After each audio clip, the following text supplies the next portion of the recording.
kalau anak 10 tahun aja udah berani kayak gitu dan sampai mengeluarkan pernyataan seperti itu, ya, maka bukan menutup kemungkinan yang lebih gede, yang lebih dewasa akan melakukan hal yang lebih dari itu. Itu begitu. Anak SD, SMP udah meningkat lagi, apalagi SMA, apalagi mahasiswa. Apalagi nanti kalau misalnya sudah berumah tangga, Pak Ageng. Kasus-kasus kayak perselingkuhan dan seterusnya itu kan sebenarnya ya tidak terjadi begitu saja, gitu, begitu. Tapi bisa jadi adalah tadi runtutannya kayak gitu tadi. Maka kalau bicara tentang mencegah, maka kembalikan yang tadi di bahasan yang awal tadi Pak Ageng, bahwa masalah pemahaman anak tadi.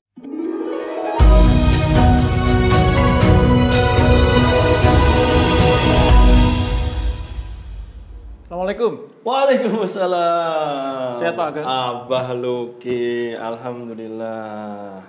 Ya. Gimana nih kabarnya Abah Luki nih? Saya alhamdulillah sehat. Alhamdulillah. Nah ini apa ini?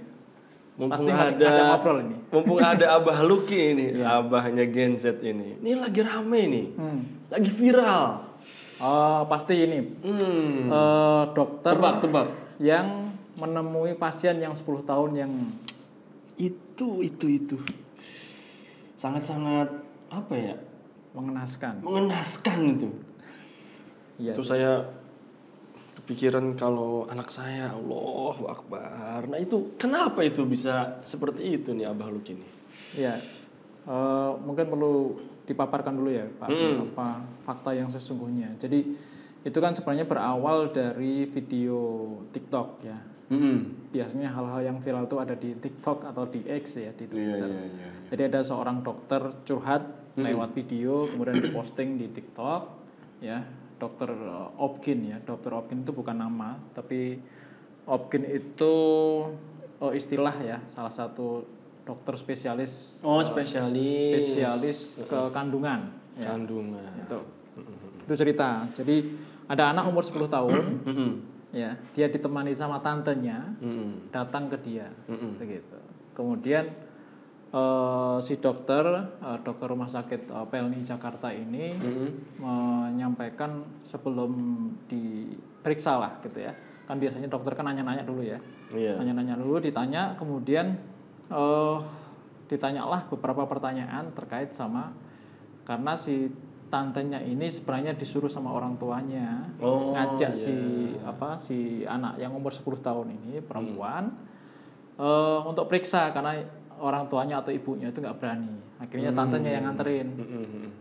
Nah setelah dianterin kemudian ditanya-tanya terkait sama kasusnya. Ya beberapa pertanyaan diantaranya adalah ya kejadiannya seperti apa. Nah disitulah dipaparkan, di video itu dijelaskan bahwa memang si anak perempuan tadi itu yang 10 tahun itu dia nginep bersama teman-teman ceweknya, dan di situ ada cowoknya. Ya Allah. Ada anak cowok umur 13 tahun nginep di rumah temannya yang perempuan. Nah kebetulan di rumah itu tidak ada orang tuanya. Ya Allah. Dan mereka nginep gitu, ceritanya nginep. Nah, yang lebih miris lagi Pak Ageng, jadi setelah ditanya-tanya lebih dalam sama dokternya, kemudian dokternya mengungkapkan juga di video itu bahwa si dokter ini juga kaget gitu ya, bahwa ternyata si anak ini kayak ngerasa gak nyesel setelah kemudian selaput darahnya itu robek gitu. Allahu Akbar. Dia malah justru menyatakan merasa itu adalah sebuah pengalaman yang menyenangkan. Ya, jadi kurang lebih faktanya itu yang terjadi seperti itu, ya, yang dari video yang viral itu Pak. Gitu. Ya ini kalau saya lihat orang tua harus berperan ini ya. Dan saya tuh jadi kepikiran nih, kenapa bisa kayak gini nih? Kalau saya lihat jadi kayak kecolongan gitu. Iya. Sampai anak umur 10 tahun. Umur 10 tahun kita berarti masih SD kelas berapa? SD. Kelas berapa ya? Kelas 3. Kelas 3, 3, 4 ya? 3 atau 4. Seumuran anak saya yang pertama. Aduh, miris sekali ini. Ini kenapa ini bisa kayak gini nih? Iya. Kalau menurut Abah Luki ini. Ya, ya. Jadi memang ini ada beberapa faktor ya Pak. Kenapa kemudian bisa terjadi hal seperti ini, kasus seperti ini. Yang pertama dari faktor si anaknya itu sendiri. Jadi anak itu bisa dibilang ya tidak memiliki pemahaman yang benar ya tentang bagaimana berinteraksi dengan lawan jenis, atau sebenarnya dia sebelum ke situ dia tidak mempunyai pemahaman yang benar tentang ketakutan dia sama Allah gitu begitu. Kalau dia Muslim ya, kalau dia Muslim pemahaman tentang rasa takutnya sama Allah itu nggak ada, sehingga dia berani berbuat seperti itu sampai kemudian mengeluarkan pernyataan tadi bahwa dia merasa itu pengalaman yang menyenangkan. Itu kan pernyataan itu keluar secara auto begitu, yang muncul kalau memang kemudian memang tidak ada dasar-dasar Islam atau tidak punya rasa takutnya sama Allah itu nggak ada gitu begitu, sehingga berbuat maksiat itu dianggap hal yang wajar. Harusnya umur 10 tahun itu yang kayak gitu sesuatu yang tabu ya. Iya. Berarti kalau udah sampai dia merasa nggak merasa itu tabu dan dia merasa itu pengalaman yang menyenangkan, itu kan jadi pertanyaan gitu. Iya, makanya kemudian faktor pertamanya memang yang harus kita kritisi itu memang si anaknya itu sendiri. Walaupun sebenarnya di situ orang tua itu sangat berperan. Ya, jadi nggak mungkin kan anak itu berperilaku seperti itu tiba-tiba begitu ya. Maka seharusnya orang tua itu berkontribusi dalam pembentukan pemahaman si anak. Gitu. Jadi kita tahu ya, ada hadis yang menyatakan bahwa setiap anak ya kullu maulidin alal yuladu fitrah ya. Dilahirkan dalam keadaan fitrah. Nanti orang tuanya yang bikin dia itu majusi, Nasrani. Ya, itu. Tapi tidak di situ kan tidak disebutkan di hadis itu bahwa dia menjadikan dia muslim. Enggak. Fitrahnya anak itu sebenarnya adalah Islam. Semua Muslim, anak itu Muslim gitu ya. Tapi nantilah orang tuanya salah satunya yang membuat seseorang itu atau seorang anak itu adalah menjadi majusi, Yahudi atau Nasrani gitu begitu. Nah, itu maka faktor yang pertama anak dan orang tuanya. Itu yang menyebabkan kasus seperti itu terjadi ya. Dan mungkin kasus-kasus yang serupa juga banyak. Tapi yang kita garis bawahi yang tadi pernyataan si anak tadi bahwa sampai dia mengeluarkan pernyataan bahwa itu adalah pengalaman yang menyenangkan, itu kan introspeksi bagi semua orang tua ya, bahwa nggak mungkin keluar pernyataan seperti itu kalau kemudian anak itu dari kecil memang dikasih pemahaman yang benar tentang Islam. Ya. Jadi itu faktor yang pertama. Kemudian yang berikutnya adalah yang sangat berperan juga adalah gempuran media. Media sosial gitu, kemudian handphone, nah, adanya sinetron, adanya FTV ya, lagu-lagu ya, dan seterusnya itu yang membuat anak-anak itu kemudian galau. Ya, anak-anak ya seumuran anak SD itu galau. Kalau nggak punya pacar ya, itu satu hal yang menyedihkan. Nah, justru yang harus dicari itu adalah harus punya pacar. Itu begitu. Anak seumuran gitu itu punya pacar. Nah, naasnya bukan hanya pacar yang dicari, tapi kesenangan yang kayak tadi. Itu begitu. Nah, itu maka gempuran media sosial, ya, berupa lagu galau ya, lagu mesra, kemudian pacaran. Seakan-akan kan itu setiap hari gitu ya. Setiap hari mereka dengarkan di handphone mereka, di laptop mereka dan seterusnya. Nah, kalau itu gempuran itu tidak kemudian dikuatkan dengan yang pertama tadi, yaitu pemahaman si anak tadi tentang ketakutannya sama Allah, ya, maka ya gempuran itu akan jebol gitu ya. Begitu, gempuran itu begitu kuat. Nah, yang ketiga, ini kaitannya juga dengan hal itu adalah kenapa kasus seperti itu terjadi? Karena atmosfer pergaulan di anak-anak yang memang sudah sangat bebas sekali. Di usia SD? Iya. Ya Allah. Sudah seperti itu. Kita kan lihat ya,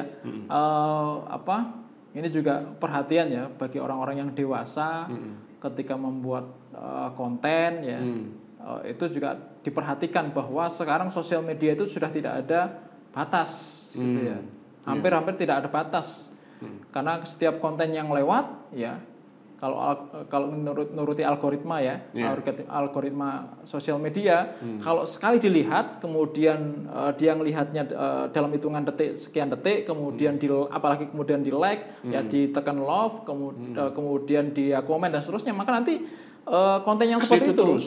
Ya, seperti itu yang direkomendasikan sama sosmednya itu. Iya.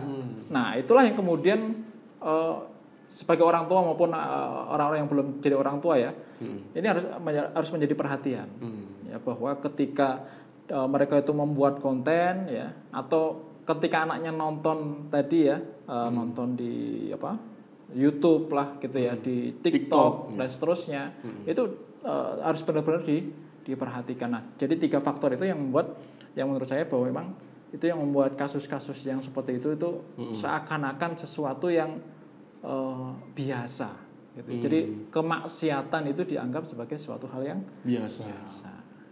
Gitu. Nah, ini saya jadi sebagai orang tua jadi khawatir nih sama anak-anak saya.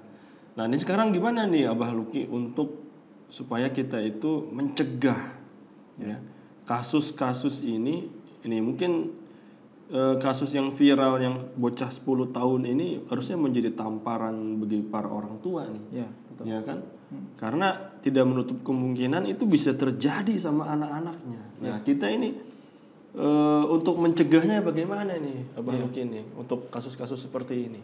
Ya, jadi betul memang kalau anak 10 tahun aja udah berani kayak gitu dan sampai mengeluarkan pernyataan seperti itu, ya, maka bukan menutup kemungkinan yang lebih gede, yang lebih dewasa akan melakukan hal yang lebih dari itu.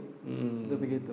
Anak SD, SMP udah meningkat lagi, apalagi SMA, apalagi mahasiswa. Apalagi nanti kalau misalnya sudah berumah tangga, Pak Ageng. Kasus-kasus kayak perselingkuhan dan seterusnya itu kan sebenarnya ya tidak terjadi begitu saja, gitu, begitu. Tapi bisa jadi adalah tadi runtutannya kayak gitu tadi.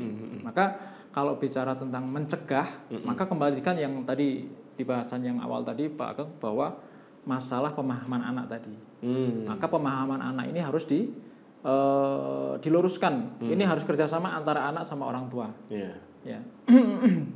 Jadi para orang tua yang menyaksikan podcast ini, jadi orang tua harus menjadi rumah, ya. Jadi menjadi rumah itu maksudnya anak-anak itu lahirnya di rumah. Jadi lahirnya bukan di sekolah.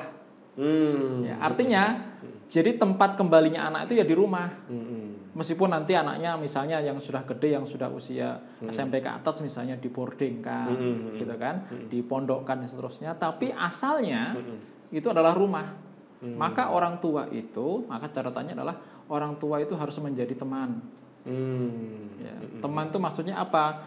Bahwa dia harus anak itu merasa nyaman. Jadi maksudnya orang tua itu menjadi tempat curhat.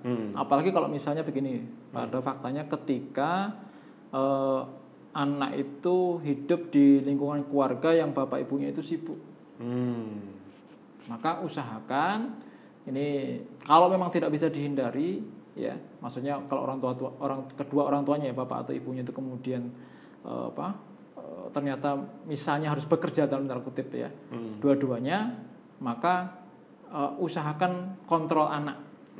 Itu begitu. Itu penting. Maka tapi kalau bisa diusahakan salah satu di antaranya, ya, terutama ibu ya, terutama ibu itu harus kalau bisa, kalaupun bekerja, dia paruh waktu minimal gitu ya. Harus ketemu anak. Ya. Karena ibu itu kalau dalam Islam kan sebutannya warabatul bait gitu ya. Jadi ibu sebagai sekaligus pengatur rumah tangga.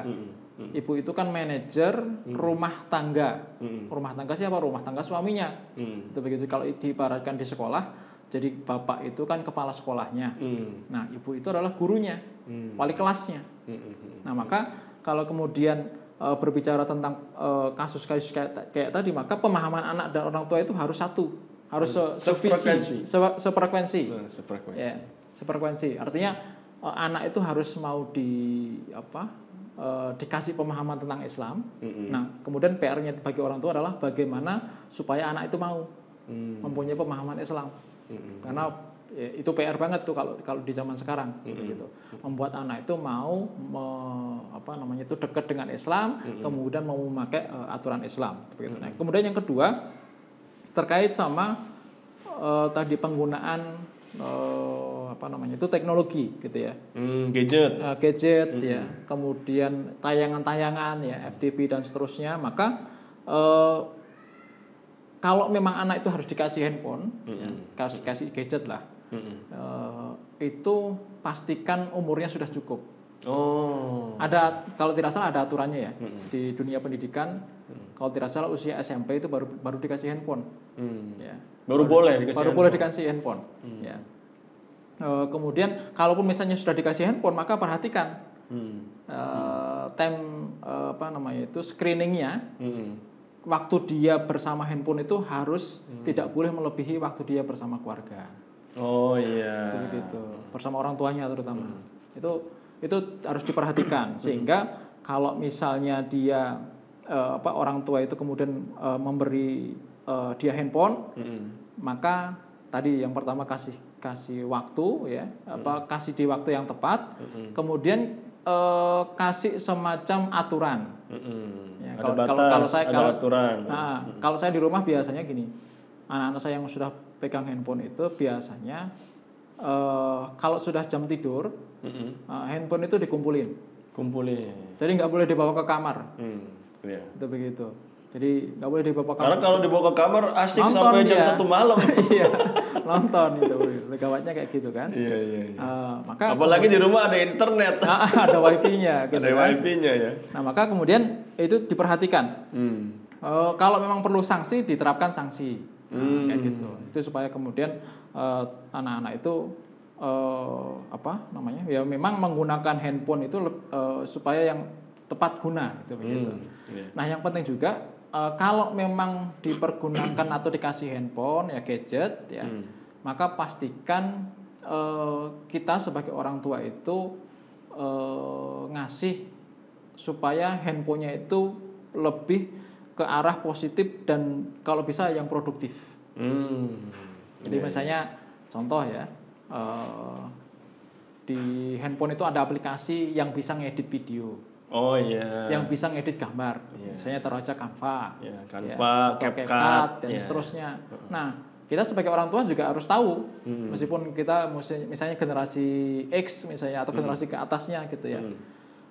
Maka kita harus tahu juga aplikasi macam itu supaya nanti ketika anak itu kita beri handphone itu benar-benar positif. Jadi menginikan kreativitas gitu kan. Iya. Nah, maka itu yang kedua Pak Agung. Jadi supaya mencegah anak-anak itu terusak gitu ya. Pemahamannya kan tadi yang pertama kan harus dibentuk dulu pemahaman. Maka yang biasa mendistraksi pemahaman itu biasanya adalah gadget ya, perangkat. Maka orang tua perhatikan ini dalam hal memberi perangkat supaya kemudian lebih produktif atau lebih positif. Iya, gitu, Pak. Iya. Oke. Nah, terkait dengan tadi kan kalau saya lihat faktanya itu ya, Abah Luki, dia itu nginep di rumah teman. Iya. Ya kan?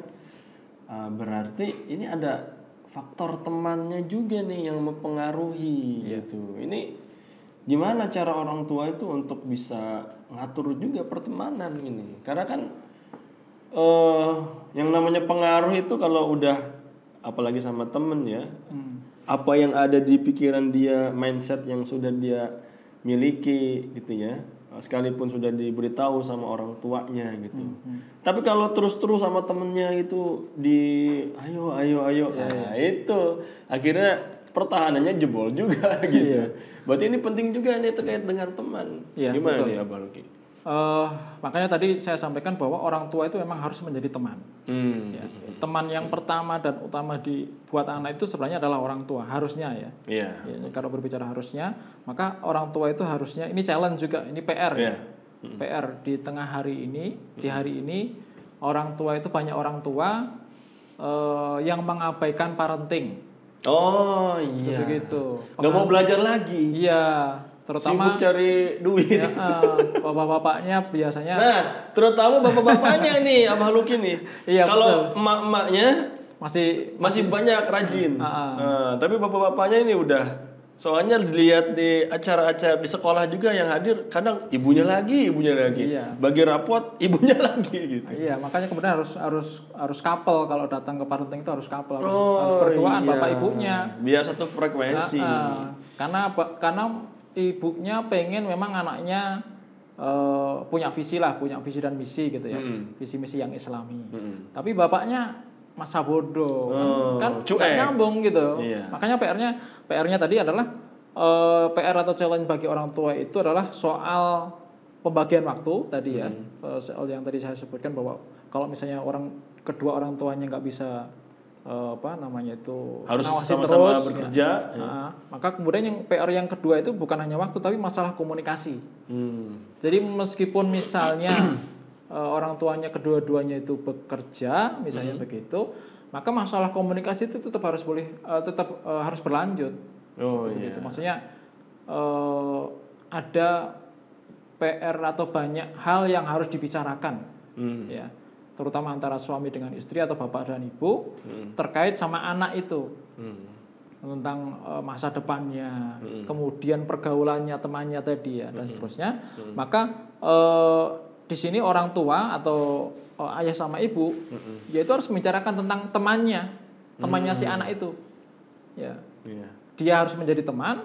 Kemudian yang kedua adalah dia orang tua tadi harus selektif dalam teman pergaulan. Kalau misalnya anaknya itu perempuan, pastikan temannya jangan laki-laki.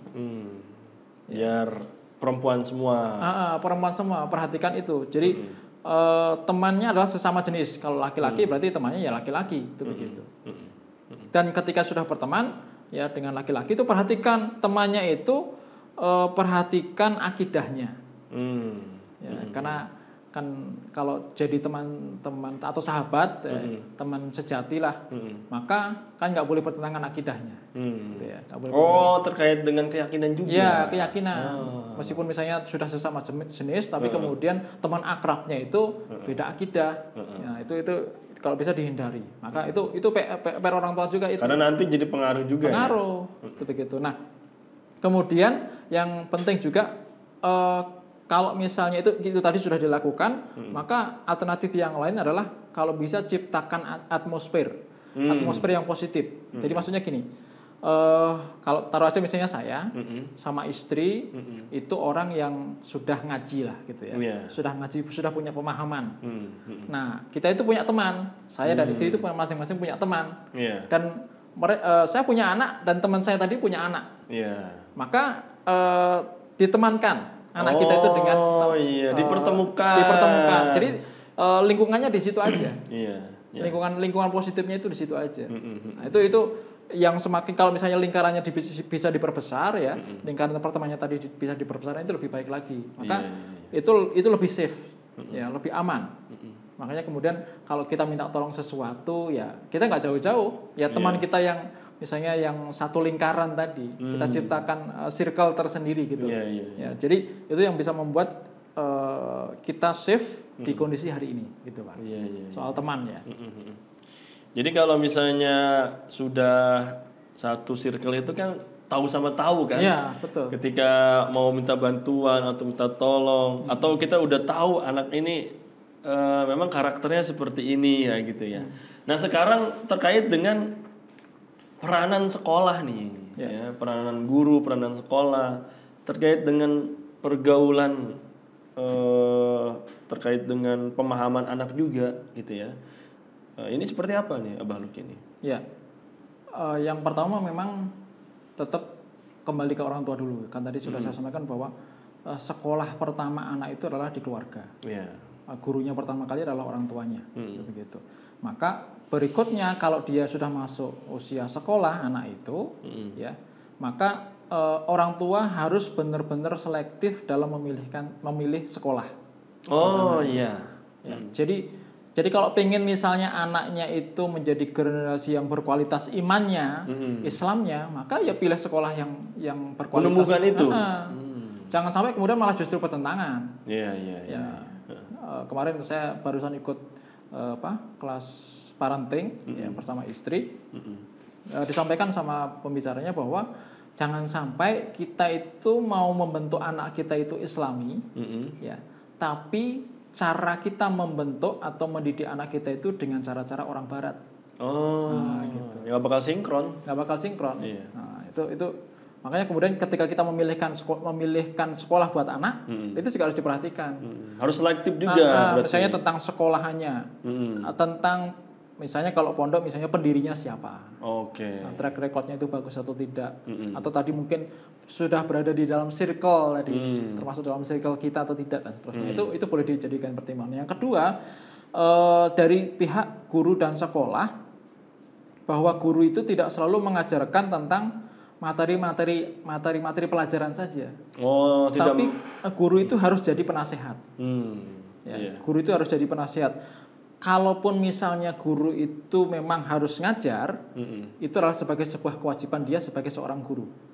Tapi kewajiban dia sebagai seorang muslim adalah apa? Watawassaw bil haq, watawassaw bis sabr. Profesinya kebetulan guru. Itu begitu. Maka kemudian semua guru yang muslim, ya, maka ketika melihat sesuatu yang dalam tanda kutip misalnya kayak contohnya kasus-kasus tadi, maka seorang guru itu harus memberitahu itu. Menasehati kepada anak-anaknya, kepada murid-muridnya. Jadi nggak masa bodoh. Ini di luar sana ada kasus kayak gini.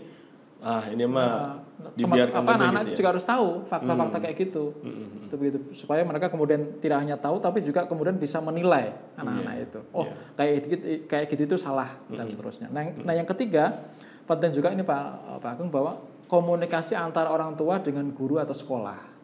Jangan sampai ada entah itu orang tuanya, entah itu dari gurunya atau sekolahnya, itu ada rasa curiga, suudzon. Wah, saya nggak bener nih nyekolahin, guru ini nggak bener nih didik anak saya. Misalnya ada orang tua yang berpikir begitu. Nah, itu tidak boleh ada yang seperti itu. Harus komunikasinya harus clear. Ya. Antara orang tua maupun dari orang tua maupun dari gurunya. Jadi orang tua itu ketika dia nyekolahkan anaknya di sekolah tertentu, maka sebenarnya posisinya itu dia bukan hanya sekedar ngasih anaknya. Pak, nanti saya titip anak saya. Pak, Bu, saya titip anak saya di sini. Nanti pokoknya saya terima beres. Pokoknya setiap bulan SPP-nya nggak putus. Itu kayak laundry aja itu ya. Kayak tukang laundry. Kalau kita kayak begitu posisinya kan kita kayak donatur sekolah gitu. Ya, maka nggak boleh seperti itu. Harus ada komunikasi, makanya komunikasinya harus positif dan kemudian tidak harus intensif gitu ya. Harus intensif antara anak dan guru sehingga hal-hal yang terkait perkembangan anak itu orang tua tahu. Ketika orang tua itu tidak bisa memantau 24 jam. Misalnya anaknya boarding ya, anaknya itu mondok dan seterusnya, itu orang tua kan nggak bisa mantau itu. Itu kan berada di pihak pondok atau sekolahan. Tapi orang tua juga nggak boleh kemudian abai terhadap hal seperti itu. Harus nanya, harus kepo dengan kondisi anaknya. Harus ada komunikasi. Itu begitu. Jadi maka kemudian nanti juga sekolah serius juga. Nah, dari pihak sekolah juga harus serius bahwa si anak tadi itu adalah titipan. Maka hal-hal yang terkait dengan perkembangan anak, entah itu psikologinya, gitu ya, nilainya, ya, adabnya, akhlaknya dan seterusnya, itu menjadi tanggung jawab sekolah ketika dia berada di sekolahan. Nah, itu jadi sama-sama bertanggung jawab nih antara orang tua dengan sekolahan. Nah, terakhir pesan dari Abah Lucky nih untuk para orang tua yang melihat atau menonton podcast ini, ya semoga ya kasus ini adalah kasus yang terakhir, yang viral ini yang kasus yang terakhir dan tidak menimpa ya para orang tua gitu ya kepada anak-anaknya gitu. Mungkin pesannya apa nih dari Abah Lucky? Yang pertama bahwa memang para orang tua harus sadar diri ya. Harus sadar diri bahwa kita itu sedang mengemban, saya sebut kita karena saya juga orang tua, ya. Kita itu sedang mengemban amanah dari Allah. Jadi anak itu kan titipan, amanah. Maka kalau kita dititipi sesuatu, misalnya kita itu dititipi sesuatu oleh seseorang, ya, maka kita akan menjaganya. Nah, demikian pun dengan titipan berupa anak ini. Ini dari Allah langsung, titipan amanah anak ini. Maka kita harus jaga. Jangan sampai kemudian kita itu sebagai orang tua itu tertolak masuk surga gara-gara anak kita nggak kita didik dengan cara yang Islam. Ngeri banget itu. Begitu. Itu yang pertama. Jadi ini perhatian, ini peringatan juga buat saya pribadi. Kemudian yang kedua, ini penting juga orang tua itu harus membinakan dirinya dengan pemahaman Islam yang kafah dan dia harus berjuang di dalamnya. Kenapa? Sebab tantangan di luar sana itu hari ini tuh sangat kenceng. Tadi gemburan-gemburan. Semakin serem ya. Semakin serem, itu begitu. Anak 10 tahun aja udah berani kayak gitu, gitu ya. Dan mengeluarkan pernyataan seperti itu kan tantangannya serem itu. Nah kalau orang tua nggak punya pemahaman tentang Islam yang kafah, yang menyeluruh dan dia tidak berjuang, ya maka ya dia akan ikut arus. Bahkan mungkin dia stres. Ngadepin anak-anaknya kok semakin kayak gitu, dan seterusnya. Maka itu yang kedua. Yang ketiga, kita harus pahami bersama bahwa kasus yang kayak tadi itu terjadi bukan karena semata kesalahan anak, bukan karena kesalahan anaknya, ya, tapi juga ada peran atau kontribusi orang tuanya. Dan kalau dia sekolah, maka juga ada kontribusi dari sekolahan. Dan yang penting juga adalah bahwa fakta seperti itu terjadi ketika Islam itu tidak diterapkan di ranah individu, masyarakat, dan juga negara. Maka kembali ke poin yang kedua tadi, apa? Orang tua itu harus mau membinakan diri dan berjuang supaya Islam itu benar-benar dijadikan aturan buat pribadi, buat masyarakat, bahkan mungkin buat negara. Gitu. Oke, makasih ini Abah Luki sudah pas banget Pak Ageng ya. Waduh, gimana nih? Jamnya harus. Ada janji lagi nih? Iya. Iya ini makasih ini Abah Luki nih. Luar biasa. Sering-sering nanti kesini lagi. Siap. Ya sambil nengokin anak-anak. Siap. Ya, terima kasih. Ya. Abah Luki. Ya. Waalaikumsalam. Waalaikumsalam warahmatullahi wabarakatuh.